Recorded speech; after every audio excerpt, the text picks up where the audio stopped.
Okie dokie, howdy. So I wanted to show you one of the things that I did today, because we were talking about it yesterday. I was talking about it in the last video. Hi, I'm sorry, I'm Beck Lane. This is Studio 120, and this is my little drawing desk, which is a complete and total mess, and it's making me crazy. But I've been so focused on this one particular sketchbook that I just didn't want to stop. I have like eraser goobers everywhere. I'm gonna have to clean this in the morning. The painting that I've been talking about that I can't really show you, I conquered it today and I'm really excited. She almost done. She is much, much better. She's almost done. She is almost done. And I can't show it to you, so I have to be kind of vague, but all those bright colors that I talked about in the last video, all of that, the really bright colors that were surrounding the figures, they were really overwhelming everything, and I just, racking my brain. And something told me today to go in with Radiant Blue by Gamblin', mix it with mineral spirits and kind of do a wash over the background. And so that muted some of the color. I went lightly. I didn't want to go heavy because it's almost like a white. I didn't want to go heavy with the Radiant Blue, so I made a wash. And then once it was applied, I removed some of it with a cloth. So it was almost like applying a fog, but dyeing the paint, sort of, if that makes any sense. Just kind of like a light layer and then wipe it off. And that helped push these, intense colors into the background and bring the figures forward a little bit. And now I've been doing things so that the primary subjects have almost a pop art feel, but not really. There's so many layers in this painting. There's so many layers and so many different techniques, painting techniques and way I applied color that I'm a little pleased with myself right now. I am pleased with myself. So I'm going to move on and show you the other project that I was working on today. And I have my hand on an ice pack because I went roller skating earlier. And at one point I was feeling really confident. I'm relearning to roller skate. So I go to this church parking lot nearby, which is fairly flat, fairly clean enough. But every once in a while I'll hit something and I go down, and I fell 3 times tonight. Let's see, what did I hit? A pebble about that big, a tiny little stick, and then something I didn't even see. So I think it was the tiny little stick where I went down, and before I hit literally hit my face, my chin on the pavement, I bent all the fingers on this hand way back. They extended a little too far, so my hand not feeling good, and there's a little bit of bruising on this side because of whatever I did to it. So that's what's going on here. But as I was just writing to my grandson, we don't give up. We don't give up. Failure isn't falling down. Failure isn't falling down. Failure is not getting up again. Who said that? Not JFK, which I've thought for decades. It was Mary Pickford, the silent film actress. But anyway, this is what I've been working on. It's been taking notes and ideas from my little notebooks on stories from Scootertown and transcribing them in a more organized way and in this notebook, in this large sketchbook. So I thought at first it would be like a big fat waste of time and kind of annoying, but that I'd do it anyway. And I have to say, I'm really pleased. I'm really glad that I thought to start doing this, because it's making things clearer. And this is what I want you to see. I'm not doing this out of hubris. What I'm doing is making things so much clearer. I'm writing down things that I thought I've been thinking about, but to see them actually written down is completely different. I'm going to do my best to lift this. And I'll show you this page. These are some ideas that run through my head, you know, when I'm writing the stories or I'm doing the illustrations for the book, for my little book, Stories from Scooter Town. I think about a moral compass. And what does it mean? What does it mean to have a moral compass? Well, I've listed, okay, I gotta put it down. I've listed out the characteristics or the value system. Just, well, I've written out everything that's in the moral compass according to me. Things like empathy, ethical behavior, understanding, patience, kindness, grace, being truthful, dependable, loyal, forthright, caring, and safe. But then I've also illustrated, and then the effects of having a moral compass are being confident, self-reliant, that you understand how to set boundaries, you're calmer, you're more accepting, you're supportive, reflective, able to be more productive, and you're grateful. When you set your moral compass, and it's a good, strong moral compass set on solid values, just decency, decent values, then those are the effects. Another thing I keep in mind is, I'm just going to point to it there, Maslow's hierarchy of needs. I have it actually hanging up, a copy of Maslow's hierarchy of needs I have hanging up here and in a couple of other places in my house, but I felt it was important to write it down in here to just kind of embed it even further. Because as I said, I don't know if I'm ever going to see Stories from Scooter Town picked up and printed anywhere. I don't know. I've mentioned many times that I've sent out, I've illustrated and re-illustrated the book and sent it to book publishers, and I've gotten some really lovely rejection letters. This is the best idea I've seen in years. But, like the rejections I've gotten from galleries, this is the best presentation I've ever seen. I love the way you did this and this. Your work is phenomenal. But, so I'm putting it all in here so that it's clearer to me. But then again, if in my lifetime this doesn't happen, Max or his mommy and daddy or someone will have the ability to go, oh, they've got the illustrations, they've got a lot of illustrations that I've done, the ideas, storylines, but then it's also writing out like the moral compass, everything that is needed for the lessons in Stories from Scooter Town are somewhat are addressed using I don't know what I'm saying, Maslow's hierarchy of needs as a foundation.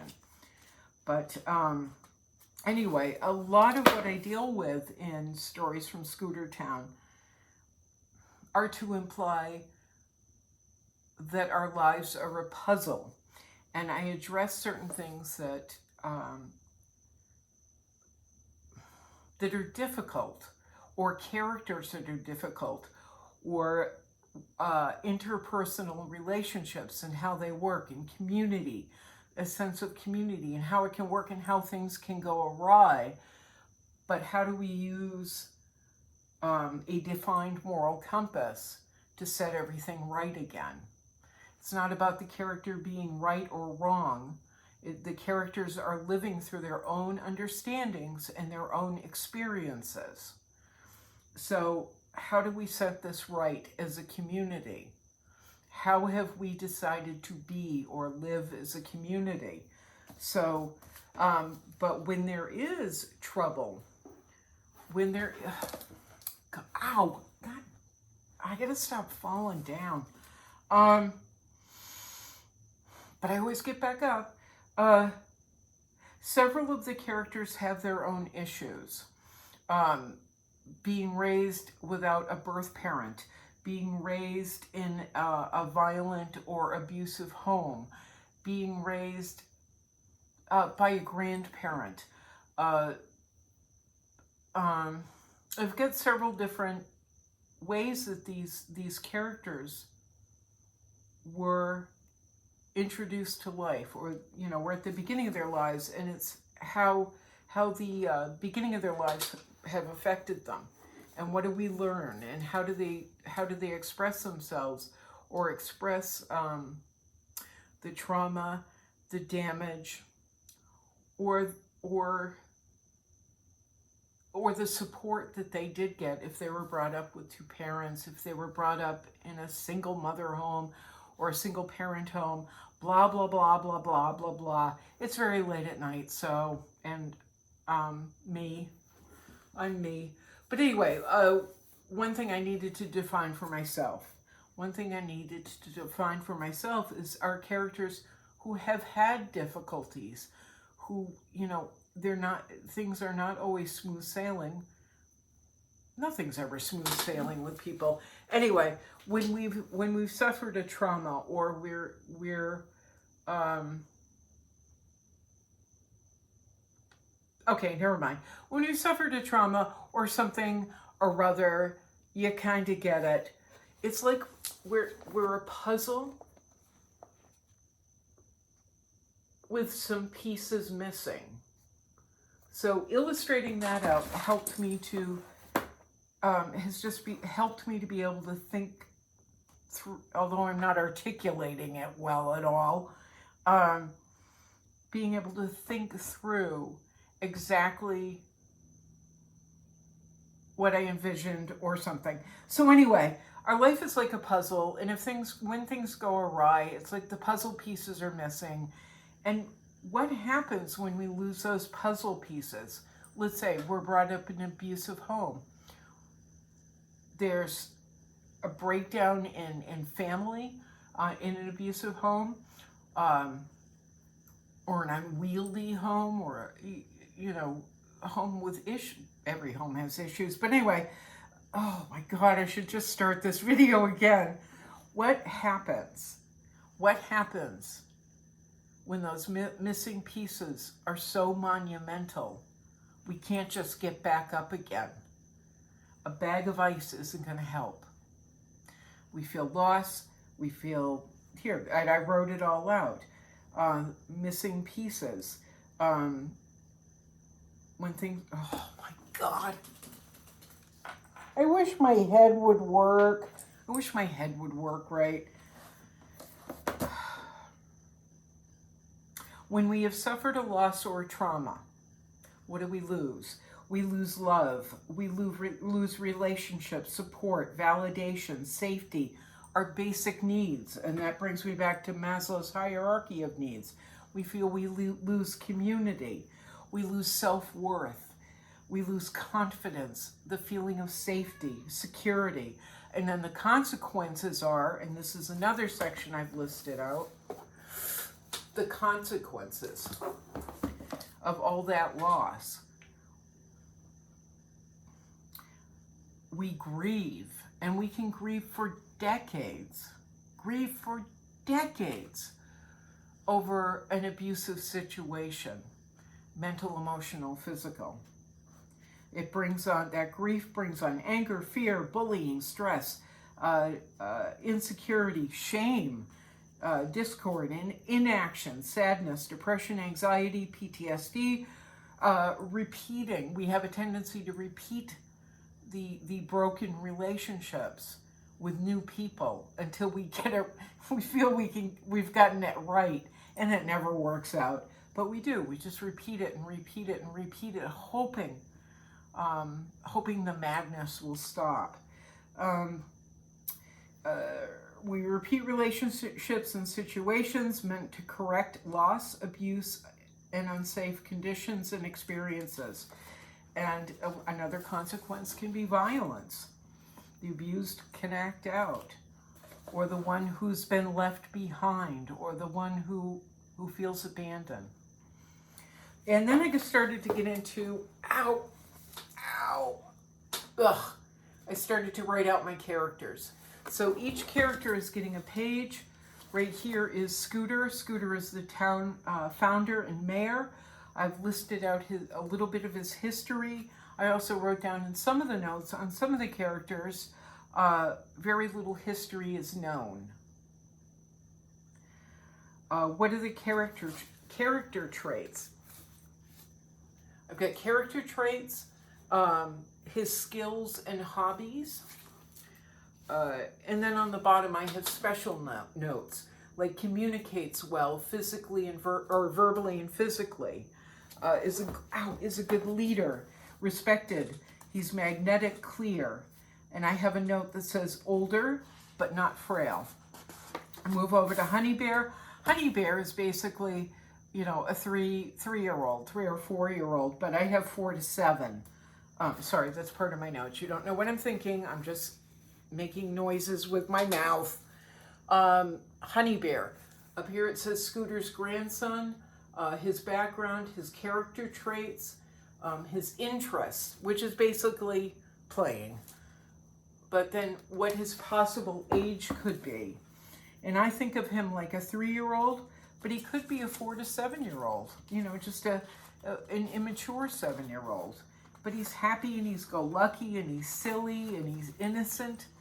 He's deeply innocent, and that's what I think he represents. Jimmy, the character who makes up all these stories in his living room with his toys at the beginning of my books series. He's the protagonist. So I've got that written up in the corner. He's the protagonist, the story creator. What are his character traits? And on one side, I have the most positive, and then on the other, I have a little bit more negative. He's reluctant, a little shy, withdrawn, slightly removed. His background is he's an only child, parental, and I wrote down parental relations unclear. Possible ages down on the bottom, 4 to 9 years old, his skills and hobbies, and then his health condition. He's in good physical health. And so it goes from there. So far I've written out Bugsy the same way, Max, who's a turtle, the same way, turtle in the story. And then I was moving on to, I think next was Dixie. But I've also got their interrelationships. Like Bugsy was adopted by Jimmy, or Jimmy's parents. So Bugsy has a little bit of a problem with being abandoned. He feels loss. He's a dog, and this is what we do, is we go, you're cute, your mother doesn't need you anymore, I need a decoration in my house, please come keep me company. And so I could see it in my Bugsy's eyes, my dog's eyes, that he was sad sometimes. And I could tell, I mean, I could tell. So I've attributed those characteristics to Bugsy in the book, the little dog in the book, that he's a little sad. He feels lost. He's mischievous but cautious. That was my Bugsy. And he's physically sound. His age is unknown. So I have all this stuff written out, and it's really making a difference to me in how I'm now seeing the book again for the 15th year or however long it's been. How can I make these characters richer, make these stories richer, the books richer?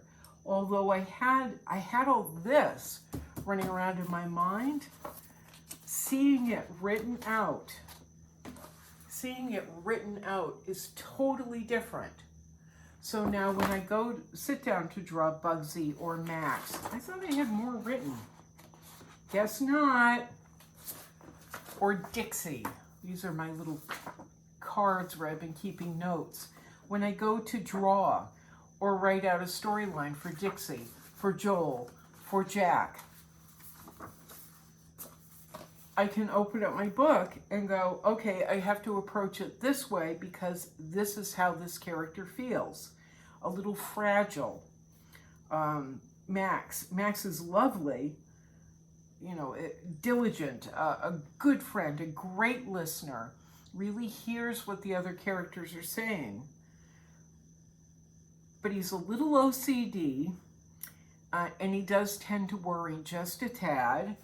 And he's like, I just said, he's fragile. He hides it well, though. He's fragile, but he hides it well.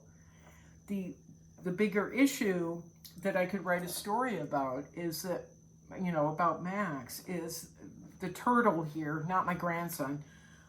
He has no clear path or desires. He's just interested in being. That's it.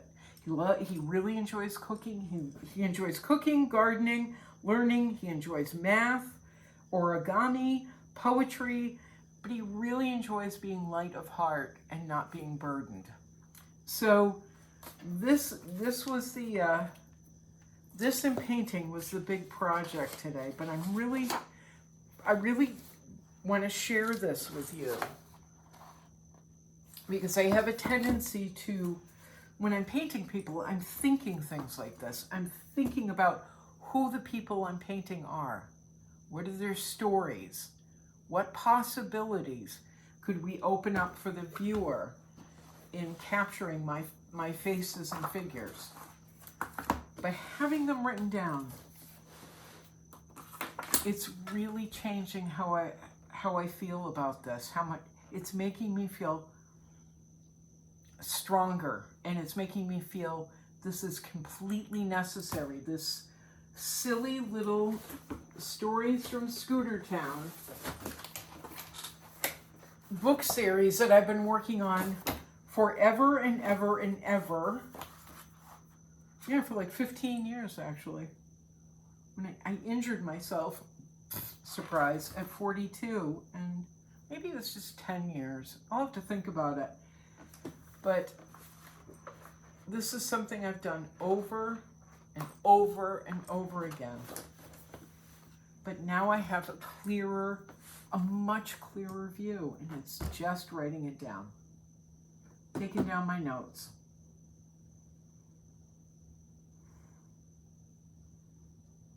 I'm sorry, I just got lost in thought because I'm just so excited now.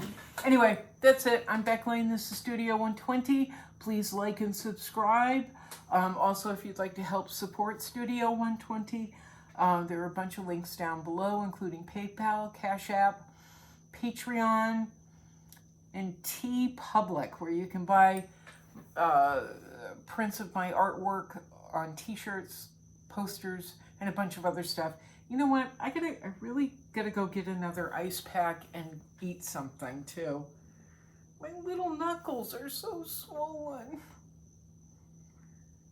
I don't have a delicate little hand now. I have like a big beef hand. Ooh, wow, that's a big lump. Ow. All right. I'm gonna go get an ice pack and eat something because I think that might help a little bit. Or not, who knows. Anyway, ciao, and Carrie, here we go. Meow. Oh, and Max, by the way, I'm sorry. Max, my grandson, not Max the turtle. I love you, buddy. Think about you all the time. I really do. I love you to the moon and back. You're everything. All right, here we go, Carrie. Meow, meow, meow. Meow, boink.